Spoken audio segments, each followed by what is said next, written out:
Donc celui qui a de l'intelligence calcule le nom de la bête. C'est un nombre d'hommes et son nom est 666. Maintenant nous lisons le chapitre 14. Je regardais et voici l'agneau se tenait sur la montagne de Sion. Il y avait 844 000 personnes qui avaient son nom et le nom de son père écrit sur leur front. J'entendis du ciel une voix comme un bruit de grosses eaux, comme le bruit des grands tonnerres, et la voix que j'entendis était comme celle des joueurs de harpe, jouant de leur harpe. Ils chantaient un cantique nouveau devant le trône et devant les 4 êtres vivants et les vieillards, et personne ne pouvait apprendre le cantique si ce n'est les 144 000 qui avaient été rachetés de la terre. Ce sont ceux qui ne se sont pas souillés avec des femmes, car ils sont vierges. Ils suivent l'agneau partout où il va. Ils ont été rachetés d'entre les hommes comme les prémices pour Dieu et pour l'agneau. Et dans leur bouche, il ne s'est point trouvé de mensonge, car ils sont irréprochables. Je vis un autre ange qui volait au milieu du ciel. Il avait un évangile éternel pour l'annoncer aux habitants de la terre, à toute nation, à toute tribu, à toute langue et à tout peuple.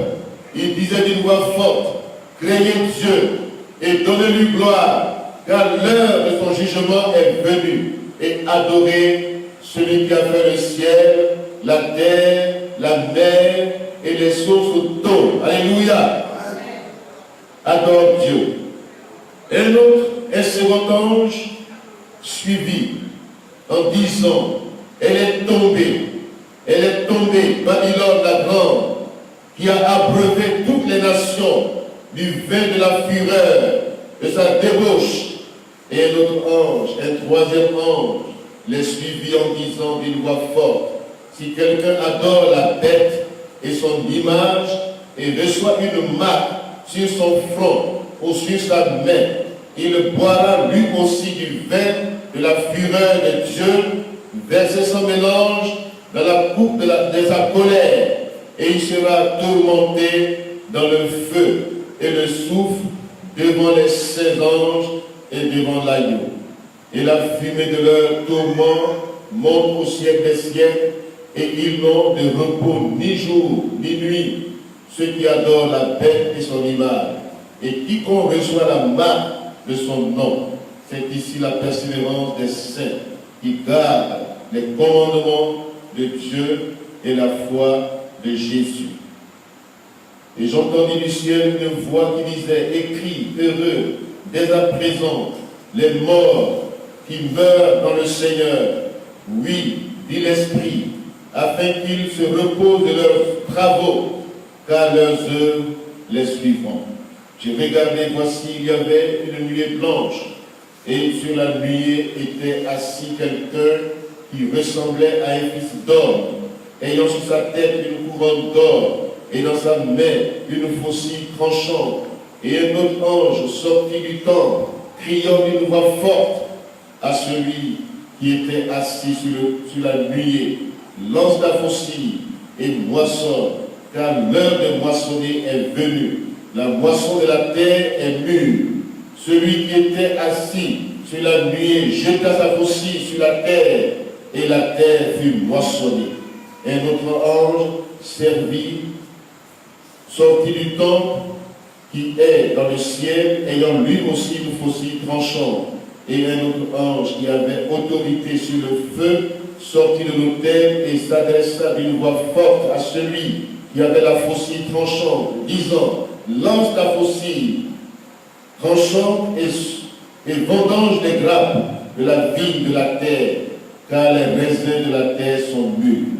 Et l'ange jeta sa faucille sur la terre, et il vendangea la vigne de la terre et jeta la vendange dans la grande cuve de la colère de Dieu. La cuve fut foulée hors de la ville, et du sang sorti de la cuve jusqu'aux morts des chevaux sur une étendue de 1600 stades. Amen.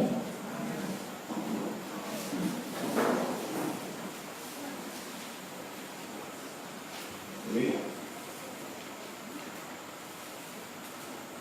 L'agneau et les 144 000 sur la montagne de Sion. Le verset 1 au verset 5.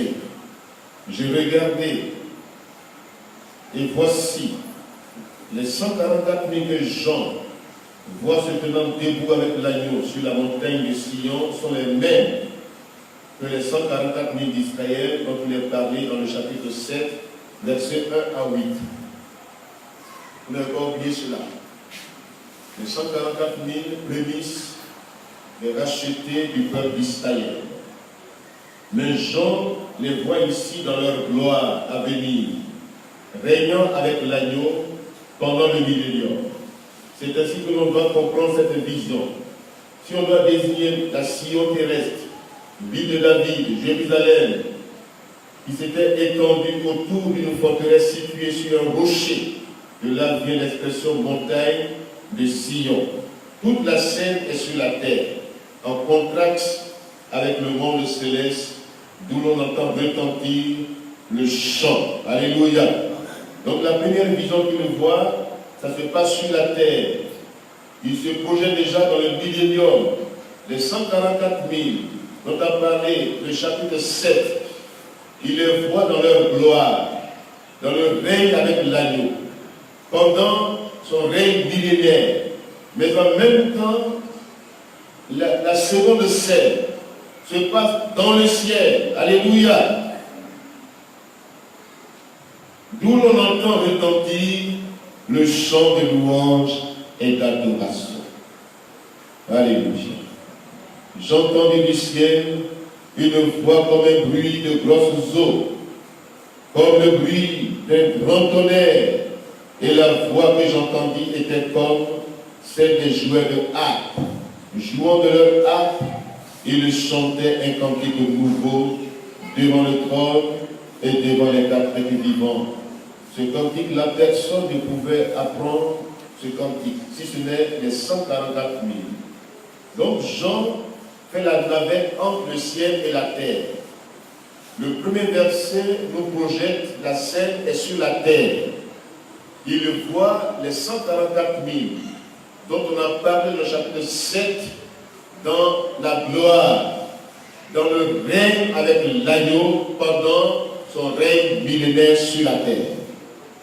Mais en même temps, il voit dans le ciel ce cantique nouveau qui est entonné dans le ciel par les 24 vieillards, les 4 êtres vivants, qui sont déjà l'Église et la gloire céleste, le peuple des rachetés qui chante en l'honneur de l'agneau. Alléluia. Donc la vision se partage en deux scènes. La première scène se passe sur la terre, mais la seconde scène se passe dans les cieux. Voyez-vous, dans une vision, toujours, il y a un côté terrestre et il y a un côté céleste.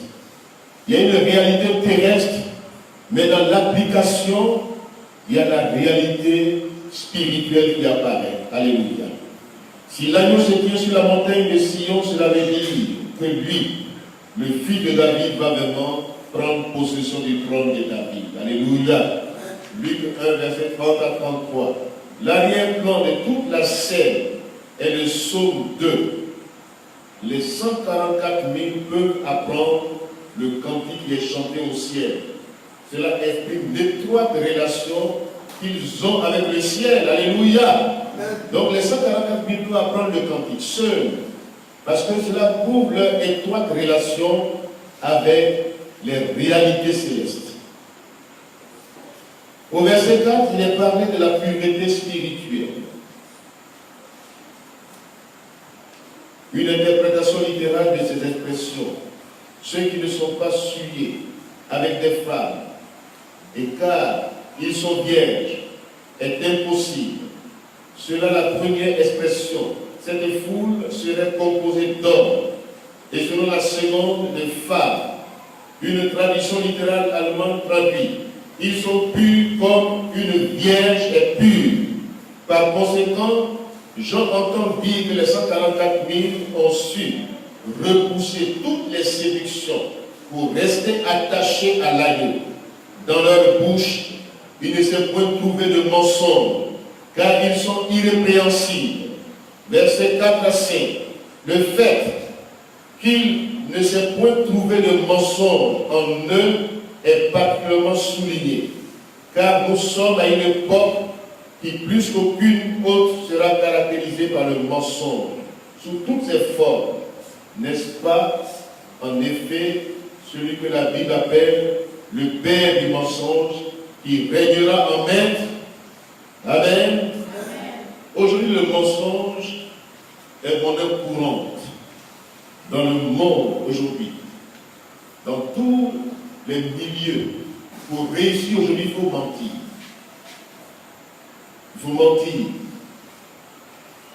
Le mensonge aujourd'hui est dans la bouche de plusieurs personnes. Les gens qui détournent l'argent, ils mentent. Et cet argent-là est caché quelque part. Et ils en profitent. Parce que personne ne les a vus. Ils ont détourné l'argent, ils réussissent. Ils prospèrent.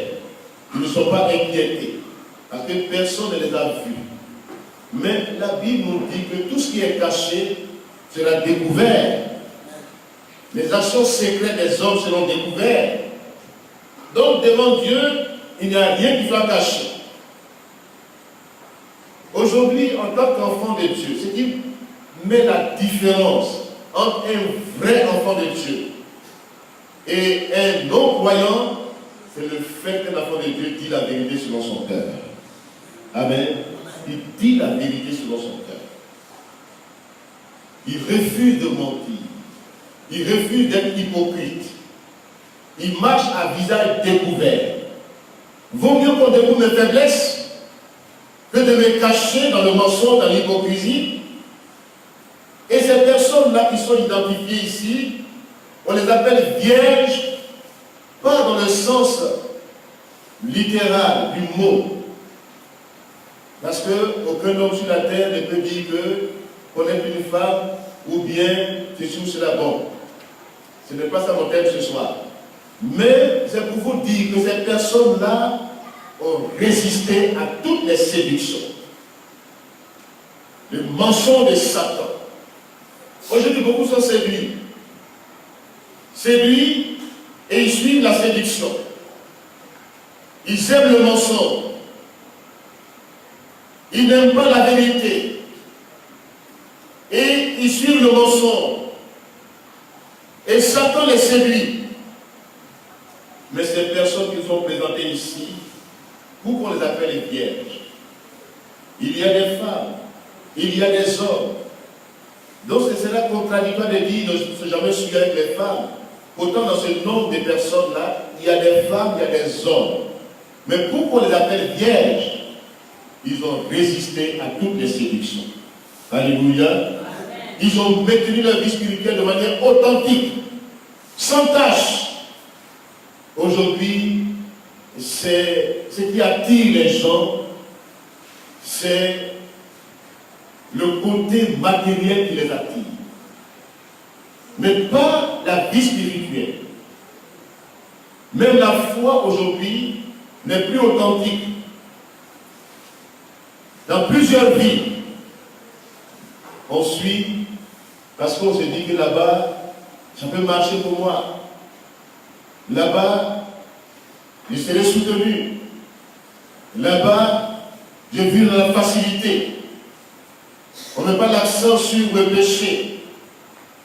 On n'est pas rigoureux.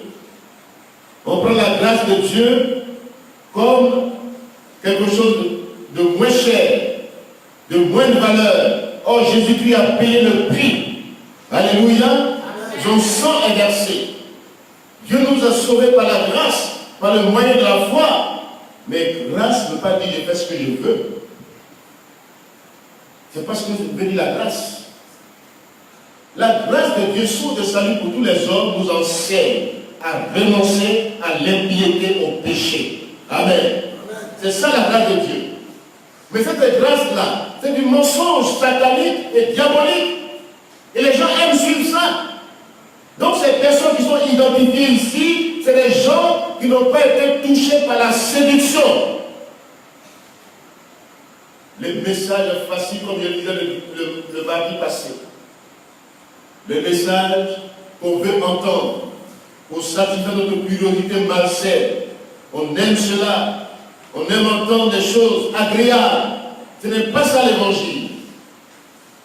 Aimons la vérité. Amen. Aimons la vérité. Ces 144 000 là sont les prémices des vainqueurs. Alléluia. Nous avons vu que quand l'Église sera enlevée sur la terre, la grande séduction va s'abattre. Mais déjà Dieu a marqué de son sceau ces personnes comme prémices. Ces personnes qui sont identifiées. Ces personnes qui sont scellées. Qui sont marquées du sceau de l'agneau. Ces personnes-là qui ont la marque de Dieu sur leur front. Contrairement à la marque de la bête que beaucoup prennent aujourd'hui. La marque de la bête. Mais ici, eux, ils sont marqués du sceau de Dieu. Alléluia. Ça vaut la peine d'être marqué du sceau de Dieu. Que tu sois identifié du sceau de l'agneau de Dieu. Que Dieu te reconnaisse comme son fils, comme sa fille. Alléluia. Que ton nom soit inscrit dans le livre de vie de l'agneau. Que tu sois assuré de ton salut. Que tu sois sûr de t'être sauvé. Alléluia. Mon nom est inscrit dans le livre de vie. Je sais qu'un jour, je verrai le Seigneur face à face. Je le connaîtrai comme il me connaît maintenant. Je serai dans sa présence. Il n'y a plus de questions-réponses. Je serai dans la perfection, dans la félicité, dans la présence. Je serai semblable à lui. Alléluia. Cette espérance, elle est vivante en moi et d'être vivante dans chacune de nos vies. Si elle manque, c'est que notre salut n'est pas complet. Si nous manquons d'assurance, si nous manquons de cette assurance, l'assurance du salut, c'est que nous voguons en courant contraire. Nous ne sommes pas dans la vérité de l'évangile. Or, la vérité de l'évangile a franchi. Jésus-Christ est venu pour nous sauver, pour nous marquer de son sceau. Alléluia. Quand ta vie est marquée du sceau de Dieu, personne ne te ravira de la main du Seigneur. Personne ne peut te ravir. Ce que Dieu a donné au Christ, qui sont sauvés, personne ne peut les ravir de la main du Seigneur. Quand on dit, on peut faire le salut. Quand on dit, on peut faire ce qu'on veut. Il y a deux extrêmes. Il y en a qui disent, on peut faire le salut. Il y en a qui disent, la grâce, et cette grâce me suffit. Donc je fais ce que je veux. Ils contredisent ce que la Bible dit. Ils ne vivent pas ce que Dieu dit. Quelqu'un qui est réellement sauvé, il est sauvé pour l'éternité. Ça, c'est une vérité. Ce que le Père a donné au Fils, personne ne le ravira de sa main. Alléluia. Mais quand tu es sauvé, tu donnes les preuves de ton salut. Tu ne vis pas comme tu veux. Si réellement tu es sauvé, la marque de Dieu qui est sur ton front, c'est ta vie de sanctification. Amen. Tu m'entends bien ce soir? C'est la marque de Dieu sur ton front. C'est ta vie de sanctification. Tu dis non à la séduction. Comme ces personnes qui sont identifiées ici comme des vierges, ils ont dit non à la séduction. Le mensonge n'est plus dans leur bouche que le mensonge quitte nos bouches au nom de Jésus. Le père du mensonge, c'est le diable. Jésus-Christ est le chemin, la vérité et la vie. Voici les deux programmes de gouvernement. Jésus-Christ a son programme de gouvernement. Il est venu pour donner la vie en abondance. Satan a son programme de gouvernement. Il est le menteur, il est le meurtrier, il est le destructeur. Ces deux programmes sont opposés. Et quand Jésus-Christ te touche, qui te saisit, tu passes d'un camp à un autre. Alléluia. Tu changes de camp. Dieu a dit à l'apôtre Paul, je t'ai choisi pour faire de toi un instrument de libération des captifs, pour faire passer des hommes de la puissance de Satan à celle de Dieu. Alléluia. Du mensonge à la vérité. Que la marque de Dieu soit sur notre front aujourd'hui. En tant qu'enfant de Dieu, en tant que citoyen du ciel, ambassadeur de Christ, reflétons son image sur la terre. Marchons dans la vérité. Alléluia. Quittons le mensonge. Les gens pensent que c'est en changeant d'église qu'ils seront peut-être maintenant libres de ce qu'ils veulent faire. En changeant de... ce n'est pas le changement de lieu qui te fera ou bien qui va te donner la vie éternelle. Quelqu'un est sous discipline ici, il va là-bas, on le restaure. Ils oublient que ce qui est lié devant Dieu est lié au ciel. Dis Amen maintenant. Ce qui est délié sur la terre est délié dans le ciel. Donc tu peux te promener. Tu peux aller où tu veux. Mais si tu es perdu, tu es perdu. Si tu es vraiment sauvé, tu es sauvé. Alléluia. Reçois ce soir la marque, le sceau de Dieu sur ton front. Il y a même qui ont reçu la marque de la bête ici dans le passage, dans le chapitre 13, qui adore la bête, qui adore le diable et son image, qui ont pris la marque de la bête sur leur front. Cette marque aujourd'hui est prise par beaucoup de personnes sur la terre. Ils prennent la marque de la bête. Ils vivent comme si Dieu n'existait pas. Ils légalisent les choses contre nature. Ils adorent le diable. Déjà, les prémices de l'adoration du diable ont commencé sur la terre. Il y a une fusion diabolique, mais aussi une fusion de la puissance du Saint-Esprit. Alléluia. Laissons-nous être abreuvés de la puissance de Dieu. Alléluia. Que l'onction de Dieu descende sur notre vie. Que la puissance du Saint-Esprit nous saisisse sur notre vie et qu'il fasse de nous de vrais témoins de vie sur la terre. Alléluia. Marchons dans la vérité. Vivons dans la vérité. Vivons dans la crainte de l'Éternel.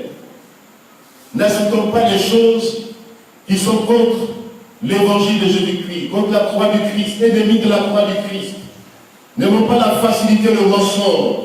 Disons non à tout ce qui se fait dans le secret. Ces choses-là, dénonçons-les, qu'elles n'aient aucune portée sur notre vie. Ne nous laissons pas séduire par les puissants des ténèbres qui ont aujourd'hui envahi toute la terre. Vivons notre vie chrétienne de manière authentique. Alléluia. Alléluia. Soyons marqués du sceau de Dieu. Ce sceau-là, son signe, c'est la sainteté. Alléluia. C'est la sainteté, c'est la vérité. Que Dieu nous aide. Alléluia. Ensuite vient un évangile éternel. Encore Dieu donne l'occasion aux hommes de se repentir. Après les deux témoins que nous avons vus dans le chapitre 11 à 12, après cet évangile prêché, après que l'Église soit enlevée, Dieu permettra encore qu'il y ait des personnes sur la terre, comme ces deux témoins qui prêcheront l'évangile. Après eux, malgré ces prédications, les gens demeureront dans leur incrédulité. Mais Dieu permettra cette fois-ci que l'évangile soit prêché par les anges. Alléluia. Apocalypse chapitre 14, versets 6 à 7. Je vis un autre ange. Un autre ange. Nous lisons. Qu'est-ce que cet ange faisait? Versets 6 à 7. Je vis un autre ange qui volait au milieu du ciel. Il avait un évangile éternel pour l'annoncer aux habitants de la terre, à à toute nation, à toute tribu, à toute langue et à tout peuple. Il disait d'une voix forte, craignez Dieu, alléluia, craignez Dieu et donnez-lui gloire, car l'heure de son jugement est venue. Et adorez celui qui a fait le ciel, la terre, la mer et les sources d'eau. Alléluia. Alléluia. Craignons Dieu aujourd'hui. Cet évangile que nous prêchons est un évangile éternel. Pourquoi? Parce que le ciel et la terre vont disparaître bientôt. Les cieux, à présent que nous voyons, ces cieux et la terre, présent que nous voyons, vont disparaître un jour. Mais qu'est-ce qui ne disparaîtra pas? Aucune lettre, aucun iota, la plus petite lettre, en hébreu c'est le iota. Et la Bible nous dit, dans Matthieu chapitre 5, verset 17, la terre, le ciel et la terre passeront, mais mes paroles demeurent éternellement. Alléluia. La parole de Dieu demeure éternellement. Dieu dans sa parole. Dieu demeure, sa parole demeure. Et ce qui va te condamner au dernier jour, c'est la parole que tu entends. C'est en fonction de ce que tu entends que Dieu te jugera. Tout le monde a entendu l'évangile. Aujourd'hui, l'évangile est prêché par Internet. L'évangile est prêché dans le monde entier. L'évangile est prêché. Mais en même temps, les pratiques mystiques sont aussi annoncées. Les initiations mystiques, les pratiques occultes sont aussi répandues dans le monde. Malgré tout cela, Dieu garde la patience et Dieu continue à prêcher l'évangile. Alléluia. Par des hommes de Dieu. Et quand nous ne sommes plus dans ce monde, Dieu continue encore à prêcher. Par l'intermédiaire des anges. Cette fois-ci, les anges vont venir confirmer ce qui a été dit par les hommes de Dieu dans les derniers jours, quand l'Église sera enlevée, après que les deux témoins aient prêché l'évangile, les anges prendront le relais. Et qu'est-ce qu'ils diront? C'est les mêmes choses qu'ils diront, pas de nouvelles choses. Dieu n'est pas dans la nouveauté. La vie chrétienne, ce n'est pas la nouveauté. Ce n'est pas les nouvelles choses. L'évangile demeure le même évangile. Alléluia. Amen. Dieu n'est pas un Dieu qui est dans la nouveauté. Pourquoi on dit qu'il y a un autre évangile, il y a un autre Jésus, il y a un autre esprit. Ce que Dieu nous demande, c'est de continuer la marche avec lui, d'être renouvelé spirituellement. Alléluia. C'est différent d'entendre de nouvelles choses. Dieu veut un renouvellement continuel dans ta vie. Pas ta vie de prière. Pas ta vie qui doit le craindre à tout moment. Crains l'Éternel. Alléluia. Adore le Dieu vivant et vrai. Celui qui a créé le ciel, la terre. Ce Dieu tout-puissant, adore-le. Alléluia. Crée-le. C'est un évangile éternel. Crée l'Éternel. Que la crainte de Dieu habite ton cœur. Et la haine du péché dans ta vie. Et adore Dieu. Alléluia. Dieu cherche de vrais adorateurs qui l'adorent en esprit et en vérité. Des adorateurs du Dieu vivant. Alléluia. Voici le même évangile que les anges vont prêcher. Ils vont confirmer ce que nous disons aujourd'hui. Ils viendront pour confirmer cela. Ce n'est pas un autre évangile qu'ils prêcheront, mais c'est la même parole de Dieu. Ils diront en même temps, craignez l'Éternel, Craignez le Dieu Tout-Puissant. Alléluia. Vous tous habitants de la terre, donnez-lui gloire, car l'heure de son jugement est venue. Le monde aujourd'hui est mûr pour le jugement de Dieu. Nous allons voir cela à la fin. La vendange, la moisson. Aujourd'hui, Dieu est prêt à moissonner ce monde. Le monde est mûr aujourd'hui pour le jugement de Dieu. Parce qu'aujourd'hui, on a atteint un certain niveau d'immoralité. Et Dieu ne peut plus laisser ce monde-là vivre. Ces choses-là, les mêmes péchés, au temps de Noé, au temps de Sodome et de Gomorrhe, les mêmes péchés réapparaissent en puissance. Le monde aujourd'hui est mûr pour le jugement de Dieu. Amen. Et c'est pourquoi l'évangile est prêché pour dire à toute nation, à toute tribu, à tout homme, à toute femme, crains l'Éternel, adore ce Dieu vivant, créateur des cieux et de la terre. Son jugement approche. Son jugement arrive bientôt. Il est patient et va juger tout individu sur cette terre en fonction de ses œuvres. Il sera jugé, il sera condamné, il sera libéré en fonction de ses œuvres. Que Dieu nous aide ce soir.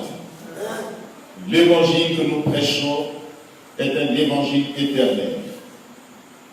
Alléluia.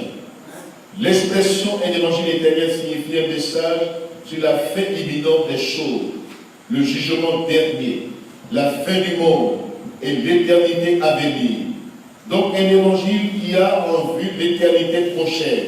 Son contenu est que tous doivent adorer le seul Dieu qui a créé le ciel et la terre.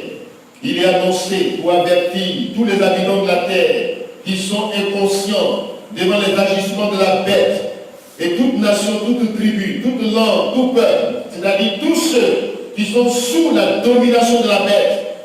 L'évangile éternel sera en quelque sorte un ultimatum adressé aux habitants de la terre, à une époque où l'Antéchrist fera tous ses efforts pour capter leur attention à son profit exclusif. C'est un évangile, mais ce n'est pas celui que nous connaissons. Il ne contient aucune promesse de grâce, mais uniquement l'annonce du jugement. C'est un ultime appel fait à l'homme d'adorer son Créateur. Alléluia. Alléluia. Donc, cet évangile-là, la grâce de Dieu a ses limites. Aujourd'hui, Dieu fait grâce.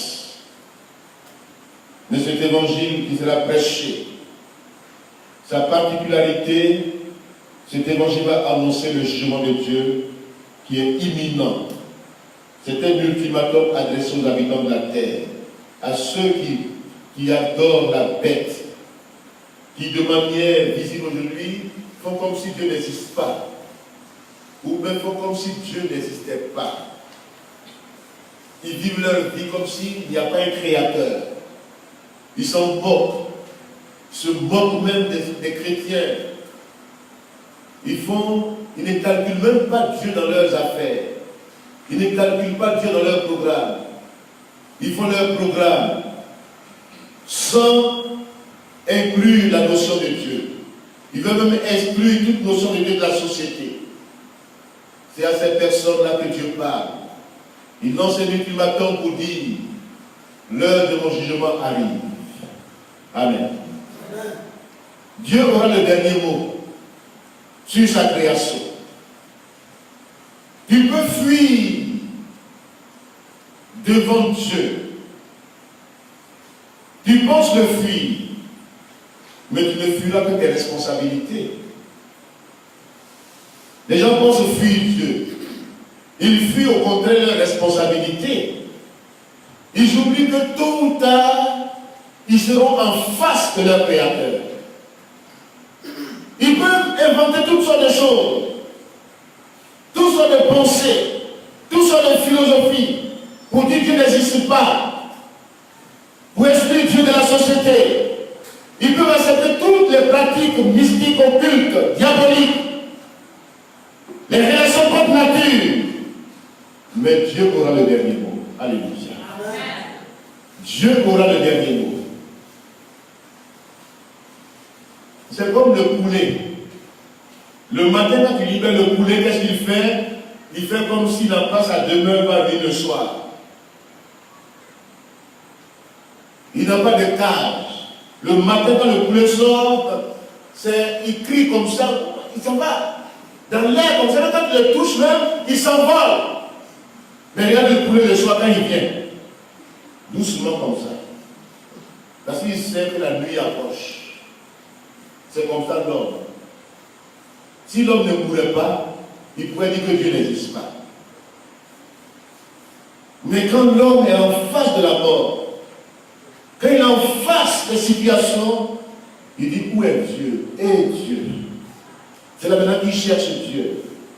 Quand l'homme est bien nanti, quand il a tous les moyens, il se fout de Dieu. Mais l'homme oublie qu'un jour, il sera en face de son Créateur. Et c'est pourquoi nous devons craindre l'Éternel. Alléluia. Cet évangile nous amène, nous interpelle à craindre l'Éternel. Ensuite, la chute de Babylone. Verset 8. Et un second ange, suivi en disant, elle est tombée, Babylone la grande, qui a abreuvé toutes les nations du vin et de la fureur de son impudicité. Nous entendons pour la première fois dans l'Apocalypse parler de Babylone. Nous en entendons parler davantage au chapitre 17 et 18, où Babylone cumulera les pouvoirs religieux et politiques, mais où sa fin va apparaître de manière subite. Babylone, sa chute arrive bientôt. Alléluia. Babylone religieuse, Babylone politique,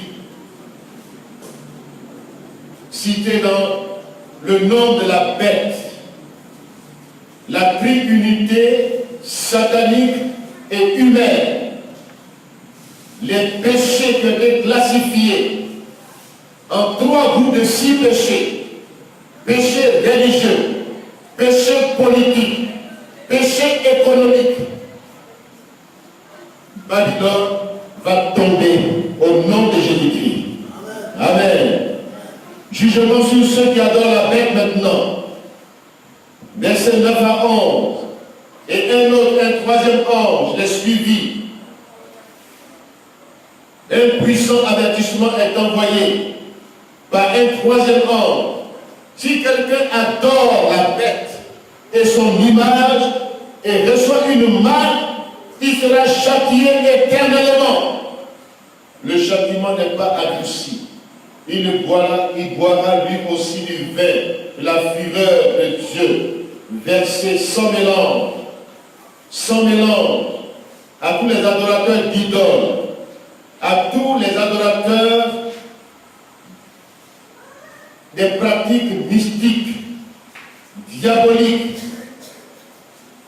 ceux qui sont dans les sociétés secrètes, qui se plaisent là-dedans, qui prennent la marque de la bête sur leur front, qui se disent illuminatiques.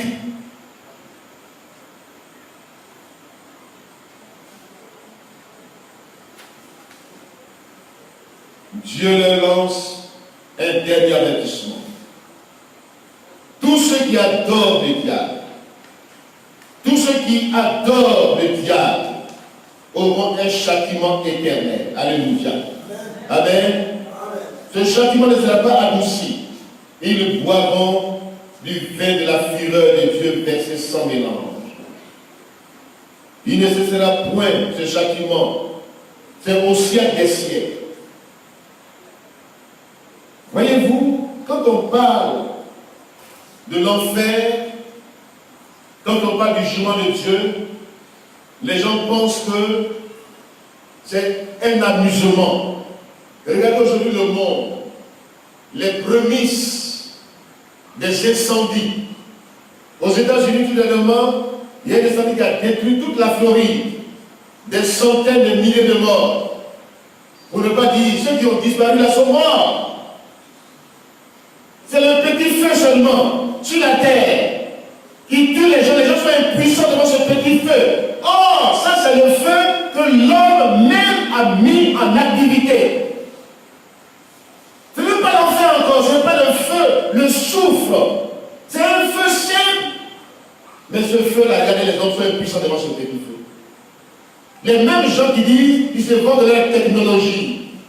Ils ont la connaissance, ils sont puissants. Mais un petit feu, ils ne peuvent pas l'éteindre. Malgré la technologie, ils sont décimés par ce petit feu. Mais le feu de l'enfer est différent. C'est le feu de soufre qu'on ne peut pas éteindre même. Ce feu éternel. Et ce n'est pas un feu qui consume et qui détruit pour dire c'est fini.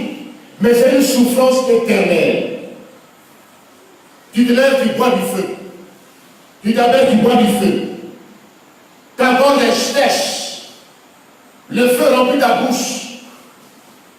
Le feu sort de partout. Mais tu ne mourras pas. Tu vas souffrir éternellement. Parce que l'homme, son âme est immortelle. C'est le corps là, qui est poussière, qui va à la poussière. Mais l'âme que Dieu a soufflé en toi, cette âme est éternelle. Où passeras-tu ton éternité? C'est pourquoi nous qui avons la vie éternelle, nous sommes réellement dans la félicité, dans la joie éternelle. Alléluia. Alléluia. Quand tu es sauvé, quand tu as la vie éternelle, tu vivras l'éternité de la félicité. Alléluia. Tu es dans la présence de Dieu. Tu vas te réjouir en sa présence. Tu seras dans la source que tu as choisie aujourd'hui. La source de vie. Dieu est éternel. C'est la vie éternelle. Et tous ceux qui l'ont choisi vont entrer dans son identité. Alléluia.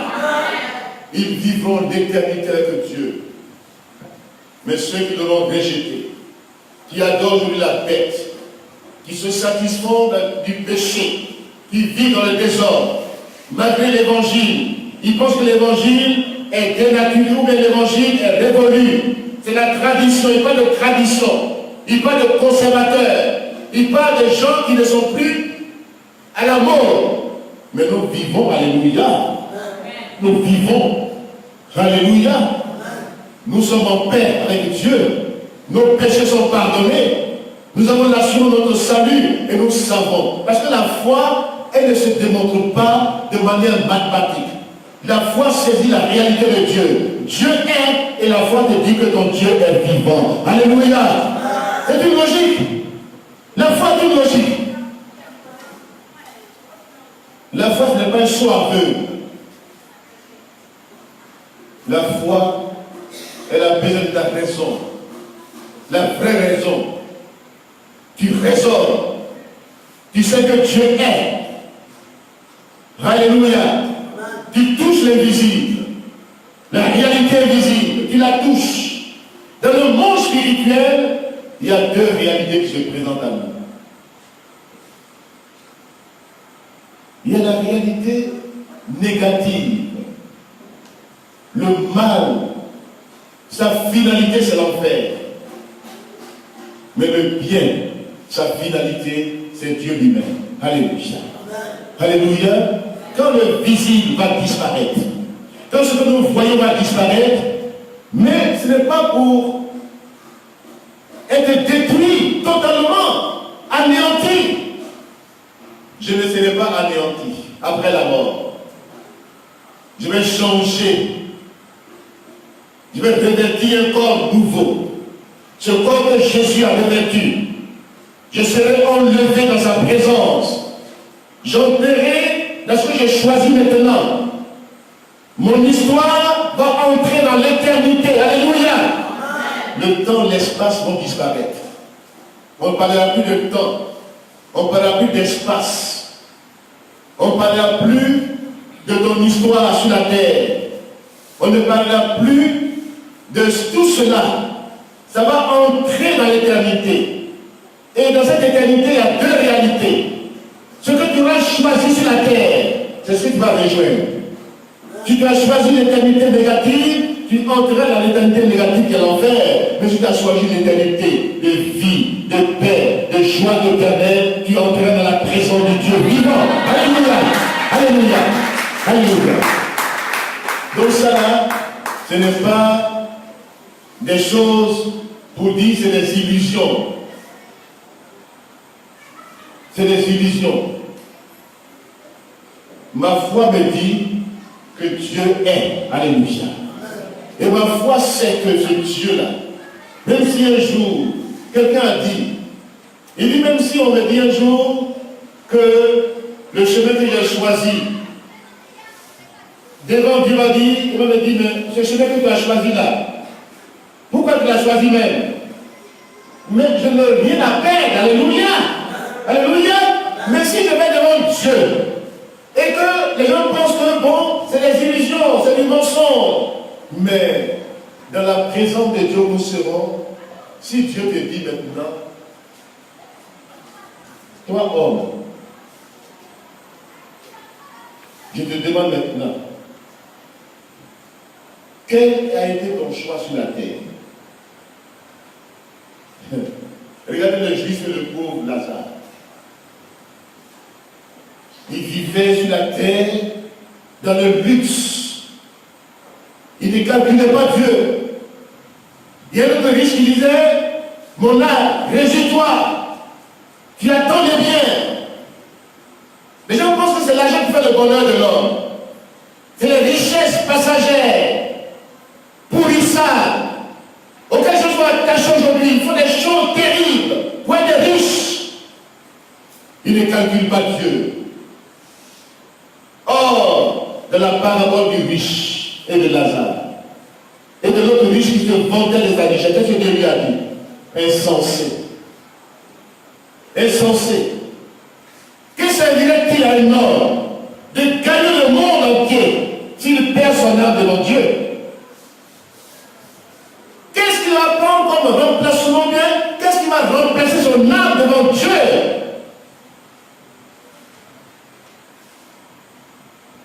Je peux gagner le monde. Je peux avoir l'honneur du monde, la gloire du monde.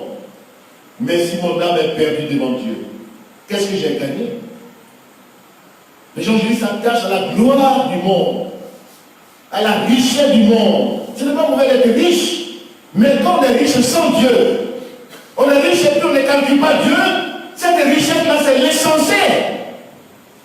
C'est insensé.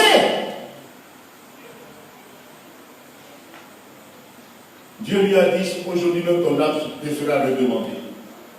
Et les biens sur lesquels tu comptes, ces biens-là vont t'échapper. Quand le riche était devant la réalité de l'enfer, prémisse de l'enfer, dans le tourment, c'est là qu'il dit maintenant à Abraham, tu vois Abraham, j'ai des frères sur la terre. Je vois maintenant que le lion je suis, je souffre. C'est une réalité, c'est la vérité de l'évangile. Il dit qu'il souffre cruellement dans les flammes de l'enfer. Et il dit maintenant, dis à Lazare, ou bien envoie quelqu'un, ou bien qu'il y ait un passage entre nous, pour que Lazare même puisse tremper le doigt, son doigt dans une goutte d'eau pour mettre ça sur ma langue. Parce que là où je souffre cruellement. Voyez-vous, l'image parabolique de l'enfer. Réalité vécue par cet homme. Il n'y a plus lieu de dire, je suis philosophe. Même les hommes philosophes que les gens suivent aujourd'hui, tels que Nietzsche, qui a dit que Dieu est mort, mais regardez le jour où il allait mourir, il a changé de langage. Il a changé de langage. Puisque les hommes veulent, il dit c'est un philosophe, c'est un homme qui a eu la pensée de dire que Dieu est mort, on va écrire ça. Il a dit même à sa servante, déchirez mes livres. Maintenant je vois l'enfer en face. Je sens où je m'en vais. Regardez, faites l'expérience. Quand quelqu'un ne connaît pas Dieu, allez l'assister quand il va mourir. C'est là qu'on voit réellement qui est qui. Sur le lit d'hôpital, dans le coma, devant la mort, le visage de l'homme change. Quand il ne connaît pas Dieu, il est comme un monstre. Il se débat. Attendez-moi, je peux partir. Pour ceux qui sont au village. Il dit, attendez-moi. Il refuse de partir maintenant dans la réalité qu'il a choisie. Et ça veut dire à Lazare, il demande à Abraham, dit à Lazare de venir rafraîchir ma gorge. Abraham lui dit, entre nous, il y a un abîme. Alléluia. Il y a un abîme. Ceux qui parlent de purgatoire, c'est le mental. Quand on meurt, il est trop tard pour se repentir. Il n'y a pas un lieu de purgatoire. Il n'y a pas un passage où on passe par là encore pour être sauvé. C'est quand tu vis qu'il faut chercher le Seigneur Jésus-Christ. Après la mort, il est trop tard. Amen. Pour mentir, pour dire qu'il y a quelqu'un qui a le pouvoir de prier pour toi, pour te faire passer du purgatoire au paradis. Et tu crois à ça. Tu payes pour ça. Des maîtres de Dieu, de mensonges, diaboliques, et tu es perdu pour l'éternité. Est-ce que le riche, entre le riche et Lazare, ce tapis était infranchissable? Voici la vérité de l'évangile que nous prêchons. Choisis Jésus-Christ. Quand tu vis après la mort, il est trop tard. Aucun homme n'a le pouvoir de te faire passer d'un lieu à un autre. Il dit, si tu en es ainsi, Abraham, envoie Lazare pour parler à ma famille. J'ai dans ma maison encore des frères. Dis-leur pour ne pas qu'ils viennent dans ce lieu de tourment. Qu'est-ce qu'Abraham lui dit? Ils ont Moïse, ils ont les prophètes. Il y a un autre évangile qui est prêché aujourd'hui par des revenants. On ne croit pas à ce que les gens vivants prêchent. On dit, il était mort, il est ressuscité, elle était morte, elle est ressuscitée, c'est elle maintenant qui est devenue évangéliste. Ça, c'est l'évangile de la nécromancie. Et on aime les choses qui sont agréables. Après, ils ont Moïse, ils ont les prophètes. Aujourd'hui, vous avez les Moïse et les prophètes. Écoutez-les. Alléluia. Vous m'avez dit ce soir, écoutez les prédicateurs de l'évangile. Écoutez les vrais prédicateurs. N'écoutez pas les menteurs. Écoutez l'évangile de Jésus-Christ, c'est un évangile éternel. Alléluia. Dieu veut que tous les hommes soient sauvés. Dieu ne désire pas la mort du pécheur. Dieu veut qu'il soit sauvé. Et le chemin unique du salut, c'est la personne de Jésus-Christ. Alléluia. Alléluia. Donc, si l'on doit prendre réellement conscience aujourd'hui, le feu et le souffle désigne un tourment brûlant de la conscience, une souffrance mentale indescriptible. Si l'on doit prendre ces expressions seulement symboliquement, combien plus effroyable doit alors être la réalité? L'avertissement vient ici en contre-courant contre le grand pouvoir séducteur de la bête. Dieu a toujours averti avant les catastrophes. Exhortation et consolation pour les saints. L'exhortation et la consolation du verset 12 est adressée à ceux qui gardent les commandements de Dieu et la foi en Jésus. Alléluia. C'est-à-dire les croyants en Israël qui observent la loi et confessent Christ comme leur Messie. Et tout croyant de toutes les générations, de tous les temps, c'est à eux qu'est adressée cette parole de consolation et d'exhortation. Alléluia. Au verset 13, retentit un message du ciel contenant une consolation et un encouragement pour les saints de toutes les alliances, de l'ancienne et de la nouvelle alliance, et surtout de ceux qui vivront en ce moment-là, qui devront donner leur vie pendant la grande tribulation, c'est-à-dire de suite, non pas dans un avenir éloigné, mais qui le passeront pour ainsi dire, tout droit dans la gloire. Il se repose en contraste avec l'agitation des impies. Ceux qui meurent dans le Seigneur indiquent qu'il s'agit de ceux qui meurent pendant la grande tribulation. Alléluia. Mais aussi ceux qui meurent dans tous les temps, dans tous les siècles. Dans le Seigneur se reposent de leurs œuvres. Alléluia. La moisson et la vendange. On peut dire qu'on a là l'image d'une double récolte. Nous avons la description d'une moisson et d'une vendange. La moisson décrit le rassemblement des élus, tandis que les autres sont laissés pour le jugement. La vendange dépeint le jugement sur Israël déchu et les païens. La vie est une allusion à Israël. Psaume 83, verset 9, Ésaïe 5, 9. Mais les païens, selon Joël 3, seront pris aussi avec eux. Ils seront rassemblés dans la vallée de Josaphat. Joël chapitre 3, versets 1 à 14. Ils tomberont aussi dans la grande cuve de la colère de Dieu. Il y a une correspondance entre la vallée de Josaphat et hors de la ville. Verset 20. Une multitude après l'autre seront rassemblés dans la vallée du jugement. Là sont la bête, le dominateur, le monde et le faux prophète. On aura une description plus complète, plus loin dans l'Apocalypse 19, 15 à 21. C'est la bataille d'Armageddon qui est décrite ici. À la fin du verset 20, il nous est parlé du caractère terrible de cette description. Les 160 stades, environ 300 km, représentent environ la longueur de la Palestine.